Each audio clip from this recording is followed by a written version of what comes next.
दिवाळीच्या काळामध्ये साखरेचे भाव मंदावण्याची शक्यता होती, पण हा अंदाज फेल ठरल्याचे दिसून येत आहे.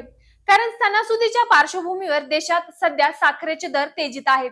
सध्या देशामध्ये साखरेस क्विंटलला सरासरी 3800 ते 3900 रुपये इतका दर आहे. काही राज्यांमध्ये साखरेचे दर 4000 रुपयांवर देखील पोहोचले आहेत.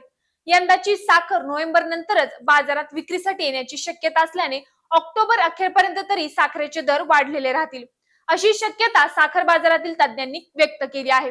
उत्तर कर्नाटक आणि महाराष्ट्र या दोन भागांमध्ये झालेल्या पावसामुळे यंदा साखरेचे गाळप सुरू होण्यास विलंब होण्याची शक्यता आहे. गेल्या 2 ते 3 महिन्यांतील जोरदार पावसामुळे ऊसाची वाढ खुंटल्याने यंदाही गेल्या वर्षी सारखीच उत्पादन घटीची शक्यता ऊस उत्पादकांकडून व्यक्त होत आहे. महाराष्ट्र व कर्नाटकामध्ये पावसाने ऊस उत्पादकांचे गणित बिघडवले आहे. तसेच साखरेशिवाय दिवाळी कशी साजरी करायची असा प्रश्न शेतकऱ्यांसोबत सामान्य जनतेच्या देखील मनात उपस्थित होतोय.